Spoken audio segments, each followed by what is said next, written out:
19 здружени од македонска каменица конкурираат за пари од рудникот Саса, откако компанијата објави дека и оваа година ќе продолжи со финансирање на значајни проекти за развојот на локалната заедница. На заедничкиот состанок со МВО секторот биле презентирани вкупно 15 предлог проекти, меѓу кои и од основното и средното училиште во македонска каменица, од јавното претпријатие Камена река, од граѓанските организации Порака и Надеж, од градските спортски клубови за фудбал, шах, лов и риболов, од културното уметничко друштво Вера Јоцич, како и од еколошкото друштво Здравец 2002.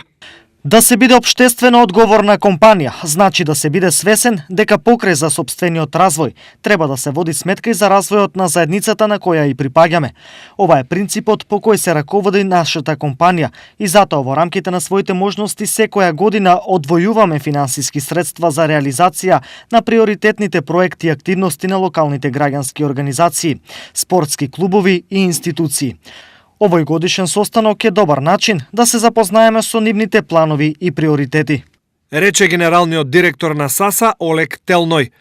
Во донесувањето на конечната одлука за тоа кои проекти ќе бидат финансиски поддржани оваа година, САСА ќе се раководи од нивната долгорочна одржливост и очекуваните позитивни ефекти што овие проекти ќе ги донесат за унапредување на квалитетот на животот на жителите на македонска каменица и незината околина. Во текот на 2018 година, рудникот Саса обезбеди финансиска поддршка за реализација на голем број проекти и активности од локално значење, меѓу кои организација на каменичко културно лето, изградба на ново спортско игралиште во градот, набавка на нова опрема за потребите на средното училиште и на канцеларијата за лицата со посебни потреби, набавка на специјално возило за потребите на јавното комунално претпријатие, како и поддршка за функционирање на фудбалските и кошаркарските клубови во градот.